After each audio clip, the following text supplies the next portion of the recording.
তিনটি বিষয়ে মন খারাপ করবেন না, তাহলে কপাল থেকে বরকত আল্লাহ উঠিয়ে নিতে পারেন। ম্যাক্সিমাম যারা এই তিনটি বিষয়ে মন খারাপ করে থাকে তাদের লাইফ থেকে আল্লাহ বরকত উঠিয়ে নেয়। খুব গুরুত্বপূর্ণ এবং ইম্পর্টেন্ট একটি বিষয়, মনোযোগ সহকারে শোনার চেষ্টা করেন। আমাদের অনেককে আল্লাহ এই নিয়ামতগুলো, এই জিনিসগুলো দিয়ে থাকেন, কিন্তু আমরা অনেক সময় মন খারাপ করি। এক নাম্বার হচ্ছে অসুস্থতা। অসুস্থতা আসলে অনেকে চিন্তা করে আল্লাহ শুধু আমাকেই দেখে অসুস্থ বানানোর জন্য, অন্য কাউকে দেখে না। অনেকে আল্লাহকে মানে না, তাদেরকে তো আল্লাহ বিপদ দেয় না। ফ্যামিলির কেউ অসুস্থ হয়েছে, অনেকে বিরক্ত হয়ে যায়, অথচ অসুস্থতাও মুমিনদের জন্য একটা অন্যতম রহমত হিসেবে মুমিনের কাছে আসে। এবং কি আল্লাহর হাবিব সাল্লাল্লাহু আলাইহি ওয়াসাল্লাম জানিয়েছেন, যার অসুস্থতার প্রবণতা বেশি হয় আল্লাহ রাব্বুল আলামিন তার গুনাহ তত মাফ করতে থাকেন। এক সাহাবী, এক লোক একদিন এসে বলল, ইয়া রাসূলুল্লাহ সাল্লাল্লাহু আলাইহি ওয়াসাল্লাম, আমি কখনো অসুস্থ হই না।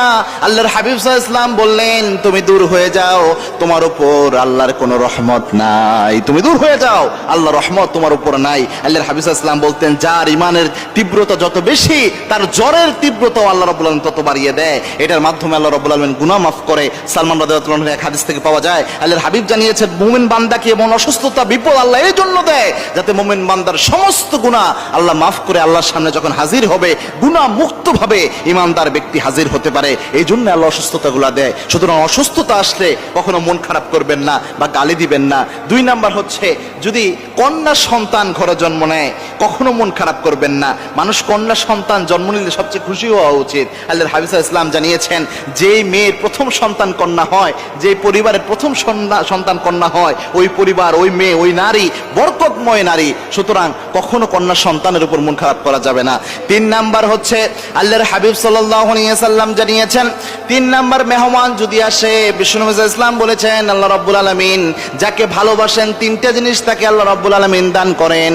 আল্লাহ যখন কোন বান্দাদের উপর খুশি হন তিনটা জিনিস দান করেন। তার মধ্যে একটা হচ্ছে, আল্লাহ রাব্বুল আলামিন ওই ব্যক্তির ঘরের মধ্যে মেহমান পাঠানোর ব্যবস্থা করে দেয়। সুবহানাল্লাহ। মেহমান তার নিজের রিজিক নিয়ে আসে আপনার ঘরে।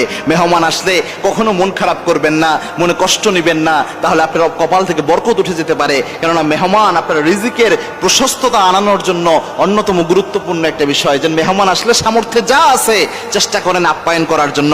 আল্লাহর হাবিব জানিয়েছেন, মানুষের মধ্যে সর্বশ্রেষ্ঠ আমল হচ্ছে এটা, যে মানুষ নিজে একজন আরেকজনকে খাবার খাওয়াবে, মেহমানদারি করবে। এটাই হচ্ছে অন্যতম একটা আমল। আমরা যেন এই আমলগুলো করতে পারি। বিশেষ করে এই তিনটে আমলের মধ্যে অনেক বেশি একটা মারাত্মক হয়, যেটা দুই নম্বরে যেটা বলেছে, কন্যা সন্তান হলে অনেকের মুখটা কালো করে ফেলে। এটা কিন্তু কুফরির আলামত। কাফেররা এই কাজটা করতো, কন্যা সন্তান হলে তাদের চেহারাকে কালো করে ফেলতো। আমরা যেন এই কাজটা না করি। আল্লাহ আমাদের বুঝার তৌফিক দান করুন। আল্লাহুম্মা আমিন।